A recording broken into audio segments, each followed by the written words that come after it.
Yeah. Hello, everybody. Welcome to High Vibe It. We are, as always, very honored and excited to have you here joining us for another epic conversation about fun life stuff. So here we are. We have an amazing guest this week, Miss Elizabeth April. She is a paradigm shifter, truth seeker, light worker, amazing being like everybody who listens to the show. We are just so excited to pick her brain, hear about her experiences, and let her channel some wisdom for us today in this conversation. We didn't really pick anything in particular to talk about, but I know we're just going to let it flow and everything that needs to be heard is going to be said. So thanks for being here, Elizabeth. Awesome. Thanks so much for having me. Yeah, I love kind of sharing knowledge and just feeling out the vibe of the community and seeing what they have to really know and understand at this time. So it's an important time to be alive. So Yes, very exciting, very important. Bursting, you guys.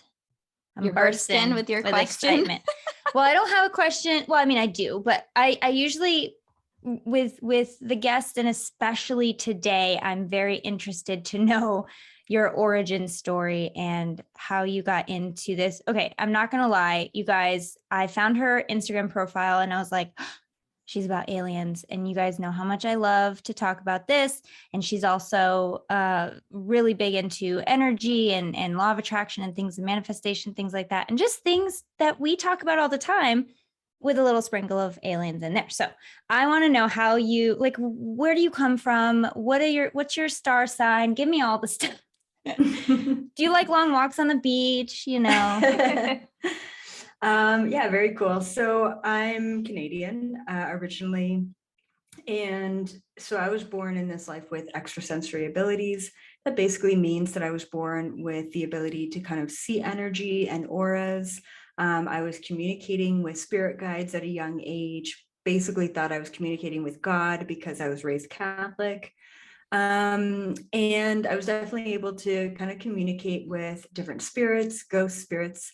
So I would see, say, for example, my elementary school friend's grandpa who had passed away 5 years earlier, walking around her house, sort of thing. So I was definitely the weird kid at a young age. I knew you were going to say that, because I usually started out with like, I was the weird kid and I walked around in 100%. cemeteries and I loved to, talk to the graves and see if I could figure out how people died and like all that stuff. And I don't remember ever seeing like ghosts, because I think I was just too afraid to like let myself. But I love that phrase, like, be the weird kid, own that, because you're probably going to be amazing when you grow up.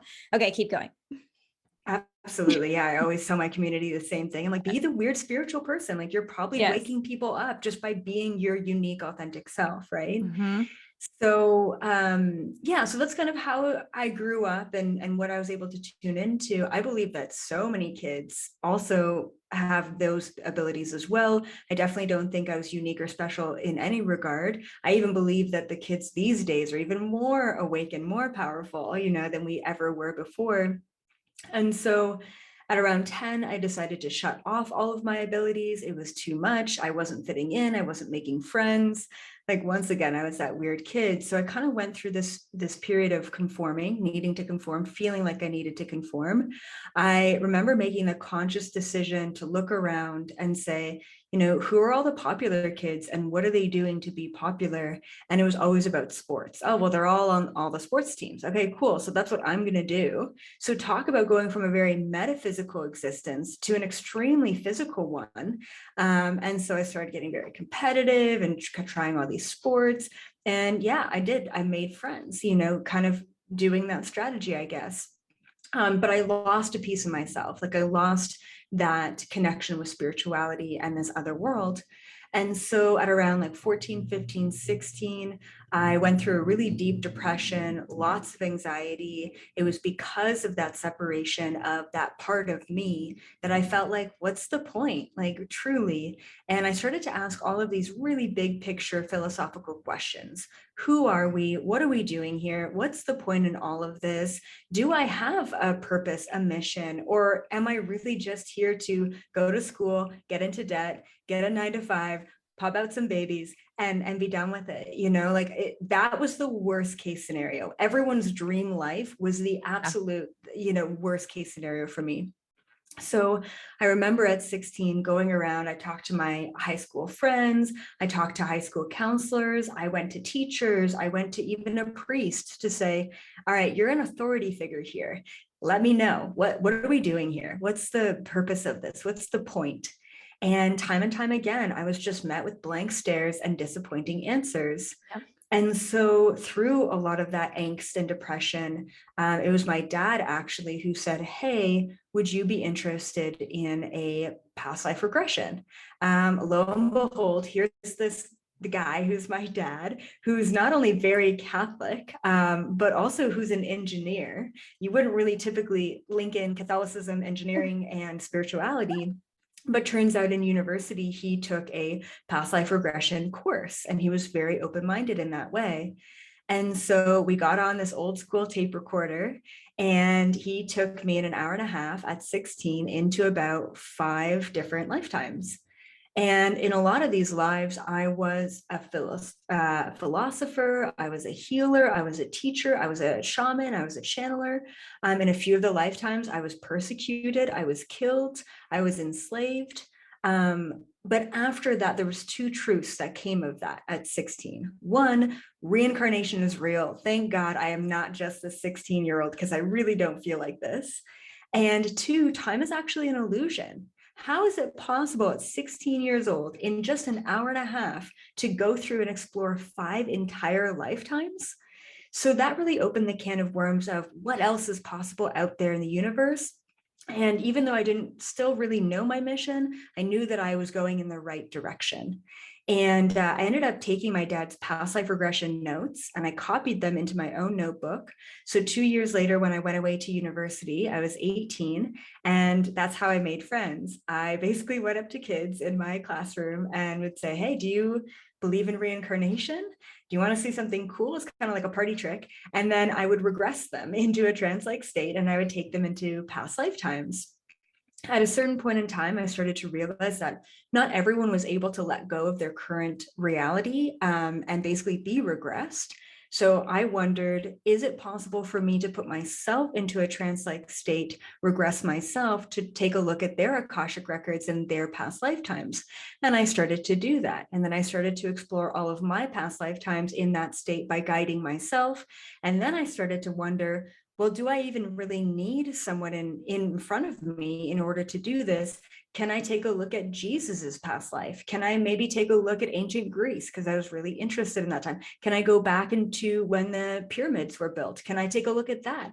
And I didn't know it at the time, but I was tapping into the planetary Akashic records, which is really just cloud storage for all the knowledge and information and experience that this entire planet has had. And now we call it, astral traveling, remote viewing. And that's really essentially what I was doing. I had a place, a time in mind, and I was able to basically remote view that place and time. Now that was great. So at this point in time, 18, all my abilities are coming back. I would stub my toe and get thrown into a past life. I would smile at a stranger and take a look. Oh my God, we were sisters in a past life, or what have you. So it's very open, remote viewing, lucid dreaming, working on telepathy. But if you ask me if aliens existed, I would say, yeah, I mean, there's got to be something out there in the universe, but why would they be here? Why would they bother with little old us? Like, I really thought we were this like ant-like insignificant type species. There's trillions of terrestrial planets out there. Why bother with us? So that all changed when I went away to a 10-day meditation retreat. I think I was 18, 19 years old. And in a past life as a yogi in Burma, I ended up doing this technique called Vipassana. And I found out that 2 hours away from my university, there was a Vipassana center. So I'm like, oh my God, I get to like re-experience this past life, meditative energy. So 10 days, no talking, no technology, no journaling, no art, no nothing. It's just you yourself for 10 days. And on the second night of the meditation retreat, I ended up getting abducted very consciously by interdimensional beings. And so now I want to say that, the abduction itself was quite fear-based. It was very short, very sweet. They put something into my right ear, kind of like a tracking device. And then I was like thrown back into bed. But it was very fearful. You know, it really did feel violating. And objectively, the species that took me was a low vibrational species. They weren't really high vibe, love and light. But what that did for me was to once again open up my mind, open up this crazy can of worms to say, yeah, not only are they real, but they're here and they're interested in humanity. So all of a sudden, I'm like, okay, let's explore past lifetimes off planet. Let's take a look at what's going on out there in the universe. And so that started my journey to basically open up, the galaxy and see what's going on out there, remote viewing. And I would say a couple months after that abduction experience, I was invited to my very first meeting with the Galactic Federation. They told me who they were. They told me that I was some sort of like alumni of them, or am I like a member of the Galactic Federation? I knew it. And so ever since then, I'm 29 now. So it's been about 10 years of basically remote viewing, speaking to these interdimensional beings and relaying this information and insight to humanity, along with all of the other kind of remote viewing experiences that I've had as well. And so now I'm able to kind of ask a question, tap in and receive that information and give it in a concise way. And once again, I believe that everything that I can do, everyone can do. I don't believe that there's any sort of difference or specialty that I have. I truly believe that as a society, we're all getting to this point. And it's clearer now than ever before that humanity is waking up and the vibration is shifting. I mean, I don't even know where to go right now. I have so many you're just, how long do we have? I need more time. Okay, Elizabeth, you are incredible, first of all. Second of all, here's a question that jumped out at me, is something that I heard a while ago, is that this is a very general statement, but the species of alien that chooses to abduct in a fear-based manner tend to be the lower vibrational ones and tend to look like what's behind you, the grays. Is that what they look like? What do they look like? You got to tell me what they look like. So the original abduction that I had was actually with a species called the tall whites. Now, this is where it gets really confusing. So humans like to just kind of label and bracket and categorize every being. Like there are thousands of different gray archetypes or species within the gray. Right. So it's kind of like, them pointing out and saying, you're a human, That's like all white chicks like pumpkin spice. Yeah, exactly. Well, it's kind of true. I just it's a little bit true sometimes. Just saying. No, so yeah, so like I love the grays, but I love a certain, species of gray, if that makes sense, right? So I believe that there are good and bad within every species. And I believe that there are really, really good high vibrational grays. And I believe that there are really, really nefarious low vibrational grays. Same thing with the tall whites. Like, what a generic term. Well, you're tall and you're white. So we're just going to go ahead and call you the tall whites. But there are many different species of tall whites and variety. We just don't necessarily have all the names and the labels for them. And we might get really overwhelmed or intimidated if we did have all of the from Xenu, or whatever. So yeah, so same thing with the grays. I do believe that there are nefarious ones, but there are also really, really beautiful ones who are here to help humanity as well. Okay. Thank you. That helps me. I'm a huge fan of extraterrestrial aliens, interdimensional beings. And before you came on the show, I only get what people say, what people tell me. I never really delve too deep because it's so much, right? Once you kind of go down the rabbit hole, you don't really know what's real and what isn't, what people are just saying and what they believe. And it's a lot. So before this conversation, I was like, okay, so there's the grays, the little guys who are just like not nice and they want to put stuff in your ear. And then there's like the ones that look like us, but have bigger eyes and like the blue and the blonde hair and they're taller and they live longer kind of thing. And then there's like the just vibrational dimensional ones. So like they don't even have a physical body. And that's it. That's all I really know about. Oh, and some kind of bird thing. Is there a bird thing? Yeah, there is. They're blue and they're birdies. Okay. Yeah. That's just so cool. I mean, I really could. Do you have a podcast? Because I need to listen to it. I think you do. I do. Okay. So many questions and so many like avenues of this conversation came up for me, and I don't even know like where to go, except that I really do want to take a moment and just thank your dad for allowing you to embrace who you really are, because I think that was a pivotal moment for you. It kind of like, oh, this person that's not supposed to believe in this believes in this, so kind of giving me permission to also believe in it. And then when it happened, you're like, holy shit, like this is real and this is so life-changing, and you'll never be the same, in a good way. I'm a hypnotherapist. I don't know if you know this, and I do past lives with people. I've had them done on me, and it's just, it's unexplainable how profound it can be for just your understanding of what and who you truly are.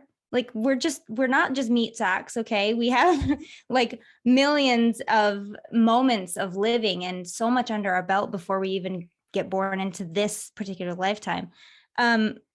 I don't know, Kels, what do you got? What do you have to ask? Do you have anything on deck? Because I just want to get super profound and be like, why are we here, Elizabeth? What's going on here? Because I know we didn't come here by accident. Every one of us that is sitting and listening to this podcast or drinking their coffee or living in this moment chose to be here in this moment. Like this is such a profound time of living. And I mean, we could talk about that all day, but what do you got, Kels? I mean, the part of Elizabeth, your story that stuck out to me was like the teenage depressive moment, because I had a long one. I was stuck in it for like a couple years, like in my late teens, early 20s. And I really know that feeling of like, I can't just be here to be miserable or to do the regular stuff. Like there has to be more. Like what is it? I want to know. And I think there's something so powerful in posing that question, because when you ask, you obviously start to receive the answers, right? In many, many different forms. So I just want to say, or more like just give a hug like to your teenage self, because, you know, that was a hard time. I get it. I resonate with that. And I'm not glad that you went through that contrast, but in a sense, you know, I'm glad that you were able to come out of it and use it to thrive. So I think that's pretty cool and pretty relatable, because I find that a lot of people who are spiritual, they have had encounters with depression and questioning everything and feeling horrible. And if you're feeling like that now, know that it's not in vain. It's getting you somewhere. It's a part of the process in a sense. So yeah, I guess that's my little comment there. But the alien stuff, very cool. I did already know she was abducted because I read on the website that had happened. I had a coworker when I was performing as a performing artist who had been abducted, and she had like this crazy, it almost looked like a birthmark or like a burn mark, like on her back of this like cool pattern thing. So this isn't you're not the first person I've met who's consciously been abducted and knows like kind of what happened, but it is definitely, curious. I'm curious to learn more about like, now I'm sure you've thought about it a lot and gotten more answers and clarity as to like why that would happen to you. Like what was their intention or motive? Like, do you have any insight into that now that it's been like a while? Yeah, that's a great question. So the first abduction, which was quite fear-based, you know, it's tough because we live in a very victim society. Like, you know what I mean? Like life is happening to me rather than I'm happening to life. And I believe that that's a part of some of the manipulation that's happening on planet Earth is, you know, that life's just happening to you and you have no say in it. But I'm a really, really big fighter for free will. And I believe that every moment of our lives, whether it seems like someone is doing that to you, I believe we contracted that, right? So it's very easy to say, oh, well, God put this on my path for me. And then it's even easier to say, oh, well, the spirit guides lined this up for me, or the universe has my back.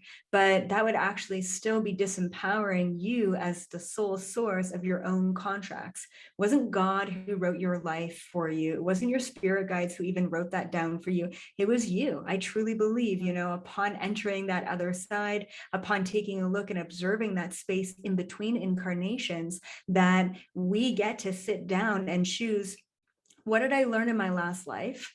What did I refuse to learn? What karmic energy did I create So therefore, what can I learn in this next life? And what can I clear from the past in this next life? So even though that was a very fear-based abduction experience, I understand now that I wrote that into my own contracts to experience the polarity of extraterrestrials. Because ever since then, I've had good experience after positive experience after positive experience. And I probably would be an over-optimist when it comes down to it with extraterrestrial life. But now I understand, no, there's good and bad. You know, polarity does still exist out there in the universe. And I've experienced that firsthand. So when I'm at conferences and speaking on stage, and you hear about all of these people who have had these really negative fear-based experiences, I understand that. I'm there with them.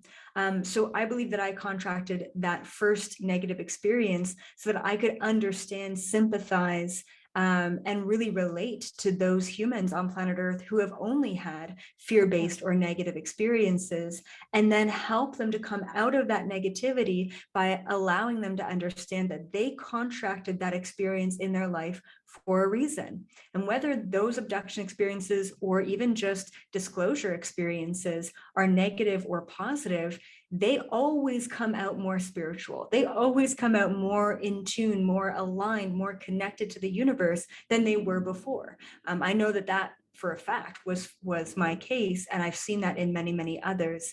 So that's why I contracted that. I also like saying too, like, say for example, you're stuck in traffic and there's some like kid behind you driving his car, texting, doesn't realize that you stopped, and he rear ends you, right? I mean, immediately we're like, okay, well, you were on the phone, you weren't paying attention, you rear ended me, now I'm late for my appointment, yada, yada, yada. And we really feel like that happened to you. Once again, I believe that experience you created. In conjunction with that person, you co-created that experience for a reason. So no matter what it is in our life that happens, we have to ask ourselves, why did I choose for this to happen to me right now? What am I either clearing karmically, or what am I learning contractually? Okay, I like is it and I agree, but I have to bring up the point because I'm already hearing all the people that do genuinely identify as a victim and are in that place. And from a human perspective, they were victimized in one way or another in an extreme way.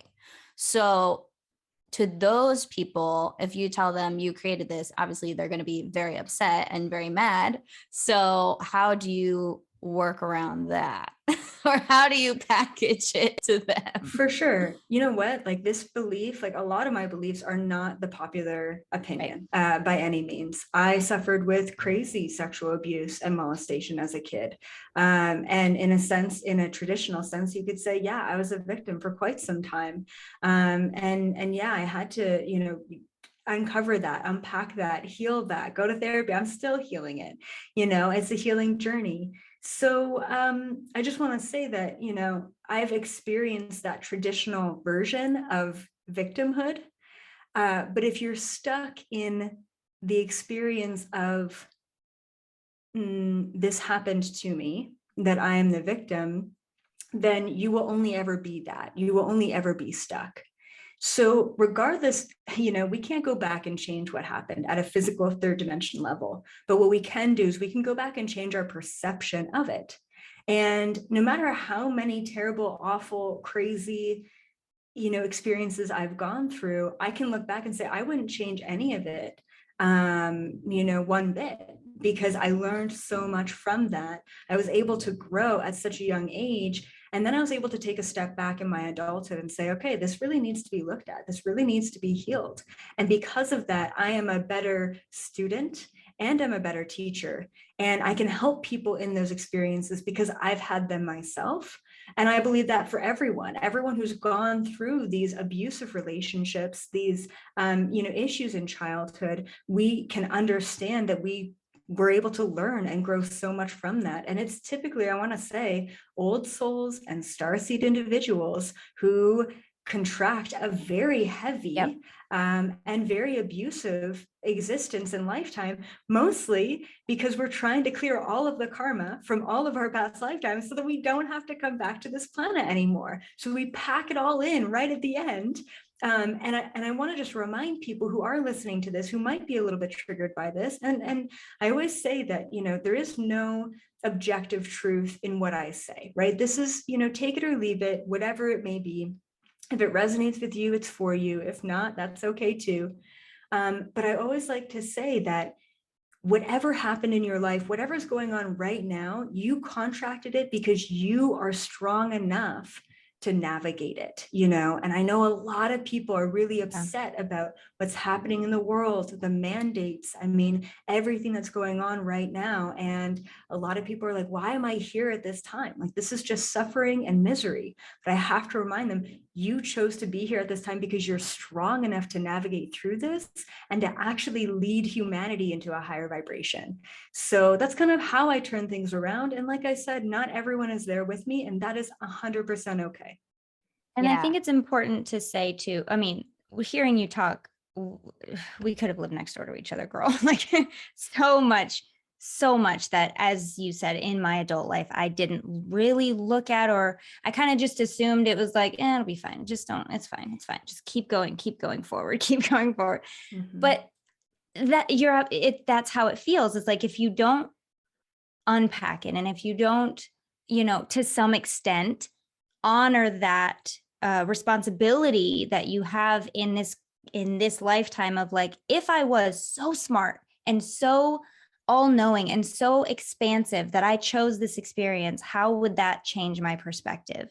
And it really does every time. However, I had my path. I walked my path, and when I decided I was ready to do that, I did that. Some people hearing this are not ready, and that is okay. You can spend as much time as you want where you are, with what works for you.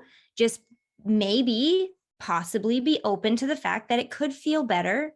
You could move on from here if you so choose to in the future. But that is exactly what happened for me. It was just like, it's not going to ever heal unless I really acknowledge it. Right. And I 100% I'm with you. I don't know who that person is that didn't go through that stuff. The me that had like a cushy life, I don't know that person. I know this person. I like this person. I think this person's awesome. And so to go back and try to think of how my life could be different if this trauma did not happen to me, is just like, meh, I'm good. and not everybody, like you said, not everybody can do that. And that's totally fine. Like, we want to hold space for wherever you are and not try to quantify which trauma deserves, to be moved through, because you can't really, it's way too subjective to be like, everybody's experience is their own. So I just want to honor that if it's your path, we all have our own path, and this is ours. So thank you for bringing that up, Kelsey. I think that was important. Yeah, what you're saying is what we say a lot on the show. Well, what I'm hearing and gathering, you can correct me if I'm wrong, but I think what you're trying to say is like, it's about the meaning that we assign to the experience and the value that we extract from the experience, not as much the actual experience itself, because we all experience trauma to one degree or another in different forms, in different ways.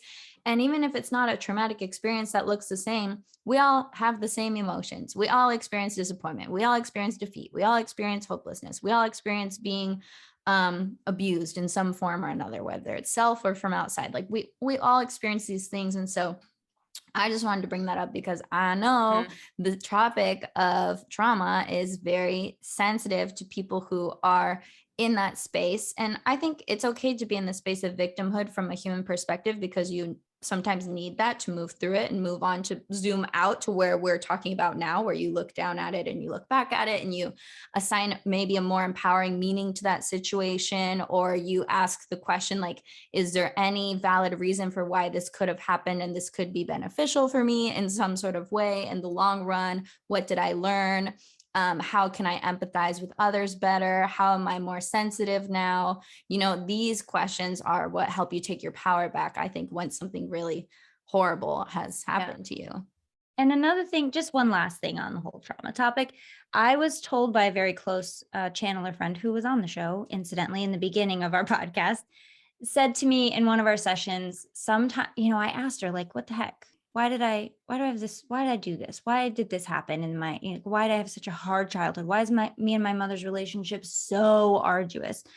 And she said, sometimes we come here to learn our lessons, and sometimes we come here to help others learn theirs. And I was like, holy crap. I would dare to say that this lifetime is probably a little bit of both. Like maybe it isn't all about me and my suffering. Maybe it's about me helping people around me see what maybe where they need to improve, or maybe helping them learn their hard lessons, because it wasn't really easy for any of us, right? And so I think that that's maybe something that people need to hear too, is it's not complete. Maybe your soul didn't completely want you to just go through the mud for the sake of learning lessons. Maybe you're also a steward for others around you, those that you truly love on a deep soul level, to bring them with you. Does that make sense? Totally. Yeah. Anyway, so let's talk about aliens some more, because this is really fun. So can you tell us like some of the things that the Galactic Federation, I can't believe I'm saying these words. Do you know what I mean? Like I just had an out of body experience, like Galactic Federation is real. Okay, here we go. That they have like said that you're allowed to tell people, like, where's the knowledge? Where's the truth as we would need to hear it as humanity? Yeah. Okay. So, I mean, obviously it's a really loaded question. It's a big one. I'm sorry. Yeah, so I actually have a meeting with the Galactic Federation every single month. And I used to do this for many years, starting in 2010, 2011, when I first met them. And in the past 2 years, basically they said, hey, open this up to the public. So now we have thousands of people joining us on these live calls where I basically discuss politics, world topics, light and dark battle energies, whatever it is that needs to come through, they will basically bring it through on the spot. So I never know what to expect.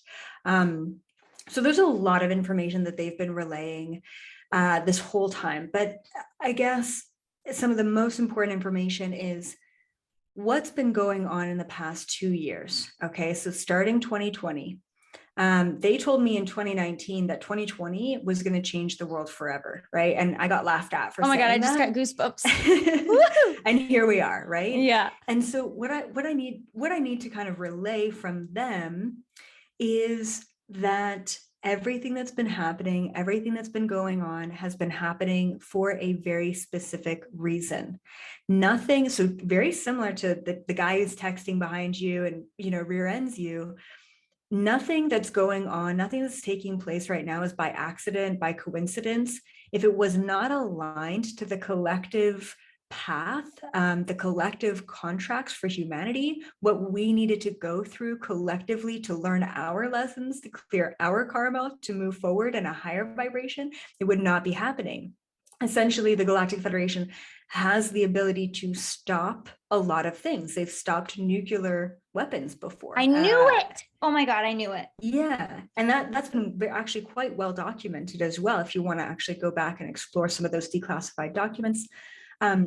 So that being said, there's also laws of the universe that the Galactic Federation has to abide by. And one of the number one laws that the Galactic Federation has to abide by is the law of non-intervention, which essentially states that free will of an incarnated being or an incarnated collective is trumps everything, right? Free will is number one. And so the problem that they're having right now. So we have to go through this period. And what they told me back in 2018 was that, okay, I'll just tell you the timelines and maybe, people who are listening to this can resonate. So it was probably back in 2014 when they told me these original timelines. I believe it was 2016 to 2019. It was a period in time where starseeds begin to wake up. And what that means is like volunteers who were essentially a part of the Galactic Federation or basically wanting unity consciousness for the collective in the universe, decided to volunteer to come to planet Earth. And those people between the time of 2016 and 2019 all shifted their entire lives. So that means changing a job, changing living situations, sometimes moving out of your country into a different country, changing relationships, losing all your money, just the literal collapse of your identity took place then. So if that took place for you, once again, between 2016 and 2019, it's a really incredible indication that you are here to be a thought leader. You are here to carve the path for the other 8 billion people who have not yet awakened, right? So it doesn't mean that you have to be some sort of spiritual teacher, wearing some robes and talking on top of a mountain, right? Like you could be a doctor, you could be an accountant, you could be a garbage man, and just your vibration alone of ascending and awakening and changing your perception is going to shift others around you. I actually channeled it years ago. I said, what kind of effect does one awakened person create? And what came through is one awakened person, and awakened is kind of a general term, but let's say at a higher vibrational frequency, without ever having to say or do anything, can and does affect 72,000 individuals per year. Okay, so you're shifting up to, and probably more than that, 72,000 people. I mean, your vibration, even just sitting at your office or in your home, I mean, all your neighbors are being affected, right? There's this kind of auric field that is emanating from you.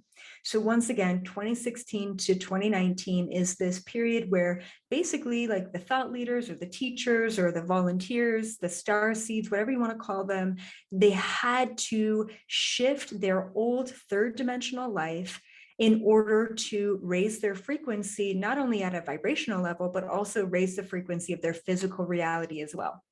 Typically, like fights with your parents, lost all your friends. I mean, everything collapsed during that period.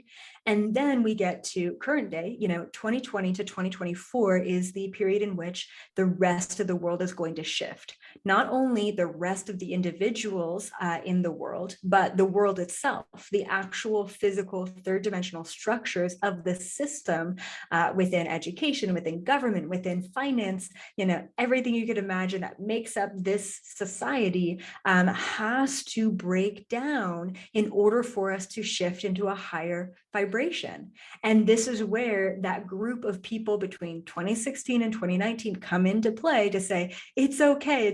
I've been through this too. It's really shitty, but here we are together and like, let's get you through this, So we're kind of holding the hand for the rest of humanity in a sense. And so they told me that this collapse, this systemic societal collapse was going to happen long before 2020 ever hit. And think about what this pandemic really did for humanity, for every single human on planet Earth. It had changed their lives forever. And a lot of people look at it as a negative change. And yeah, there's a lot of agendas and conspiracies, and there's a lot of layers to this. But essentially, it took people away from their identities. Hey there, we hope you're enjoying this episode so far, but if you want to listen to the whole thing, we're going to invite you over to our podcast. Either search for High Vibing It on iTunes, Spotify, wherever you guys listen to podcasts, or even better, if you want to watch the extended video version of this episode that's even longer than the actual podcast itself, head over to our Patreon at patreon.com/highvibe. Lindsay, tell them what's awesome about the Patreon. Patreon is where we have all of our extended episodes. As Kelsey said, we have it on video, so you can actually see the things that we're talking about. Sometimes we have visual aids, and it's nice to know what we're talking about. We also have hangouts that we do sometimes that are exclusive to Patreon people. And you can get started with all of this and bonus content and everything that we have only for the Patreon people for as little as $3. I think it's $3.33 a month.